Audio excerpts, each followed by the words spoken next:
Go!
ನೀತಿ ಧರ್ಮ ಸಾಧನೆ ಹೇಗೆ ಮುಂದೆ ಹೋದ್ರೆ ಒಳ್ಳೇದು, ಜೀವಂತವಾಗಿ ಬದುಕುವುದಕ್ಕೆ ಸಾಧ್ಯ.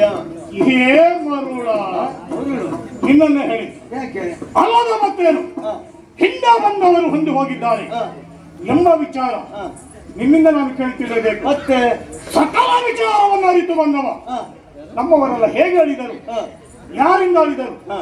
ನನ್ನ ಪಕ್ಷದಲ್ಲಿ ಒಬ್ಬ ಇದ್ದಾನೆ, ಕಪಟಿ, ಕುತಂತ್ರಿ, ವಂಚಕ, ಅವನ ಕಪಟದ ಕಾರಸ್ಥಾನ ಎನ್ನುವುದನ್ನ ಚೆನ್ನಾಗಿ ನಾನು ಬಲ್ಲೆ. ಅವನ ರಟ್ಟೆಯನ್ನು ಹಿಡಿದು ವಿಚಾರಿಸಬೇಕು, ಇದು ನನ್ನ ಉದ್ದೇಶ. ಅಲ್ಲಿಗೆ ಹೋಗುವುದಿತ್ತ, ಇಲ್ಲಿ ಯಾಕೆ ಬಂದೆ? ಇಲ್ಲಿಗೆ ಬರಿಸುತ್ತೇನೆ. ಹೇಗೆ ಬರಿಸುವ ಬಗೆ, ಮೂಗನ್ನ ಹಿಡಿದು ಯಾದರೆ ಮುಖ ಸಹಿತ ಬಂದ ಹಾಗೆ, ಕರುವೊಂದು ಅಂಬ ಎಂದು ಕೂಗಿದಾಗ ಹಸು ತನ್ನಿಂದ ತಾನಾಗೆ ಕರುವಿನ ಬಳಿಗೆ ಬಂದ ಹಾಗೆ, ನಿನ್ನನ್ನು ಹಿಡಿದು ತೊಡಕಿದನಾದರೆ ನಿನ್ನ ಮೊರೆಯನ್ನ ಕೇಳಿ ಆ ಹರಿವು ಬಂದೇ ಬರುತ್ತಾನೆ.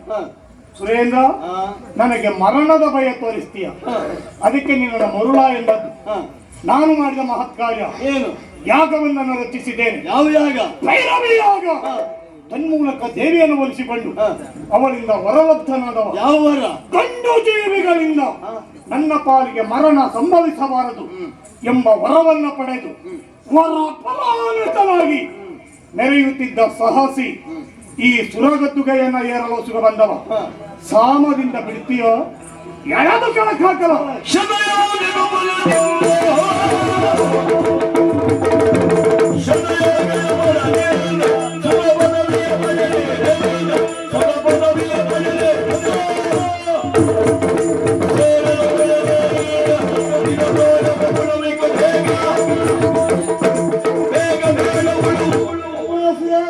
ವರಗಳು ಮಾತ್ರಕ್ಕೆ ಈ ದೇವರನ್ನು ಬಂದು ತಲುಪುವುದಕ್ಕೆ ಸಾಧ್ಯವೇ ಇಲ್ಲ. ದೇವ ಪದವಿಯನ್ನು ಪಡೆಯಬೇಕು ಅಂತಾದ್ರೆ 100 ಯಾಗ ಮಾಡಬೇಕು, ಆಮೇಲೆ 3 ಮೂರ್ತಿಗಳ ಕೂಡ ಪಾತ್ರನಾಗಬೇಕು. 100 ಯಾಗ ಮಾಡಿದ್ದೇನೆ ಈ ಮನ್ವಂತರಿಗೆ ಇಂದ್ರ ನಾನೇ. ಇದನ್ನ ಪಡಿಬೇಕಂತಾದ್ರೆ 100 ಯಾಗ ಬೇಕಾ? ಅಗತ್ಯ ಬೇಕು, ನನಗಗತ್ಯ ಇಲ್ಲ. ಮಾಡಲಾಗಬೇಕಂತಾದ್ರೆ ನನಗೆ 100 ಬೇಡ. ಈಗ ಒಂದೇ ಒಂದು. ಅದು ಯಾವುದು?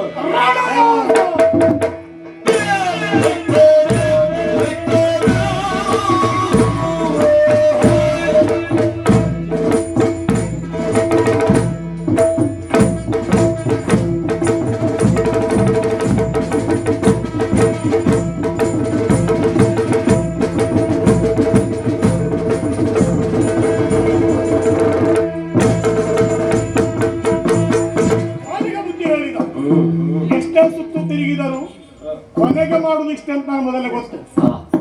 ಆದ್ರೆ ಈ ಪುಣ್ಯಾತ್ಮ ಯಾವ ಬಲ ಇಲ್ಲದಿದ್ರು ಒಂದು ಬಲ ಒಳ್ಳೆದುಂಟು. ಯಾವುದು? ಸ್ವಂತ ಬಲ. ನಮ್ಮ ಜಾತಿಯವರು ಎಷ್ಟು ಬಾರಿಯ ಬರಲಿ, ಎಷ್ಟು ಬೇಕಿದ್ರು ಓಡ್ತಾನೆ. ಆ ಸ್ವಂತ ಬಲ ಒಂದು ಒಳ್ಳೆದುಂಟು. ಮತ್ತೆ ಬಹಳ ಬುದ್ಧಿವಂತ ನೋಡಿ. ನಮ್ಮಲ್ಲಿ ಎಲ್ಲ ಇದುರಿನ ಬಾಗಿಲು ಬಹಳ ದೊಡ್ಡದು. ಹಿಂದಿನ ಬಾಗಿಲು ಬಹಳ ಸಣ್ಣದು. ಹೌದು ಇಲ್ಲಿ ಹಾಗಲ್ಲ, ಹೇಗೆ ಎದುರಿನ ಬಾಗಿಲು ಬಹಳ ಸಣ್ಣದು, ಹಿಂದಿನ ಬಾಗಿಲು ಬಹಳ ದೊಡ್ಡದು. ಅದ್ಯಾಕೆ ನಮ್ಮ ಜಾತಿಯವರು ಬಂದ ಸುದ್ದಿ ಕೇಳಿದಾಗ 33 ಕೋಟಿ ದೇವತೆಗಳು ಒಂದೇ ಸಾರಿ ಹಿಂದಿನ ಬಾಗಿಲು ಓಡ್ಲಿಕ್ಕೆ ಅಷ್ಟು ದೊಡ್ಡ ಬಾಗಿಲು ಇಟ್ಕೊಂಡಿದ್ದಾರೆ. ಹೋಗಲಿ, ಅವರ ಅವಶ್ಯಕತೆ ನನಗಿಲ್ಲ. ನನಗೆ ಬೇಕಾದದ್ದು ನಾಲ್ಕದ ವಿಸ್ತಾರ. ಇದನ್ನ ಪ್ರಥಮದಲ್ಲಿ ವಶ ಮಾಡಿಕೊಳ್ತೇನೆ. ಜಾಗ ತುಂಬುತ್ತ ನೋಡಿ. ಯಾವ ಜಾಗಕ್ಕೆ ಯಾರು ಅಂತ ಹೌದಪ್ಪ, ಇಷ್ಟೊತ್ತು ಈ ಜಾಗ ಇಷ್ಟು ಗಟ್ಟಿಯಾದದುಂಟು. ಈಗ ಯಾವ ಭಾಗದಲ್ಲಿ ಅದು ಕೊರತೆ ಉಂಟು? ಕೊರತೆ ಇಲ್ಲ. ಉಂಟು. ನಮ್ಮ ಎಡಭಾಗ ಒಂದು ಸರಿ ಇಲ್ಲ. ಎಡಭಾಗ ಸರಿ ಕೆಲಸ ಮಾಡ್ತಿದ್ದಿಲ್ಲ. ನನ್ನ ದೇಹದ ಎಡಭಾಗ ಅಲ್ಲ, ಈ ಸಿಂಹಾಸನದ ಎಡಭಾಗ. ಅಂದ್ರೆ ವಾಮಭಾಗ ಶೂನ್ಯ. ಹಾಗೆ ಹೇಗೆ ಪಟ್ಟವು ಶೋಭಿಸಬೇಕು. ಎಡಭಾಗದಲ್ಲಿ ಪಟ್ಟದ ರಸಿ ಒಬ್ಬಳು ಅಗತ್ಯ. ಮದುವೆ ಇಲ್ವಾ? ಇದ್ದಾರ? ಒಬ್ಬಳಿದ್ದಾಳೆ. ಅವಳು ಅಲ್ಲಿಗಾಗಿ ಮತ್ತೆಂತದ್ದು? ಇಲ್ಲಿಗೊಬ್ಬಳು ಅಗತ್ಯ. ಓದುವುದೆಲ್ಲ ಕಟ್ಟಿಕೊಳ್ಳುದು ನೀವು? ಓದೋದಲ್ಲಿ ಕಟ್ಟಿಕೊಳ್ಳುವ ಅಭ್ಯಾಸ ನನಗಿಲ್ಲ. ಬೇಕು ಅಂದ್ರೆ ಬೇಕು, ಬೇಡ ಅಂದ್ರೆ ಬೇಡ. ಈ ಸ್ಥಳಕ್ಕೆ ಒಬ್ಳು ಅಗತ್ಯ. ಯಾರಿದ್ದಾರೆ? ಹುಡುಕಬೇಕು. ಹೌದು. ನಮಗಾಗಿ ಇದ್ದವಳು ಈ ಊರಿನಲ್ಲೂ ಒಬ್ಳಿಲ್ಲ. ಈ ಊರಲ್ಲೂ ಇದ್ದಾರ? ಬರುವಾಗಲೇ ದೃಷ್ಟಿ ಇಟ್ಟಿದ್ದೇವೆ. ನಮಗಾದ್ರೂ ಓದಿ. ಹೌದಾ? ಇಲ್ಲಿಗೆ ಇಂದ್ರ ಯಾರೇ ಆದರು ಶಚಿ ಎನ್ನುವಳು ಒಬ್ಬಳೆ. ಅವಳನ್ನ ಕರೆತಂದ್ರೆ ಹಾಗೆ ಅಡ್ಡಿಲ್ಲ. ಎಲ್ಲಿರ್ಬಹುದು? ಎಲ್ಲಿರ್ಬಹುದು? ಅಂತಪುರ. ಅವಳ ಬೇಕು. ರಾಣಿವಾಸ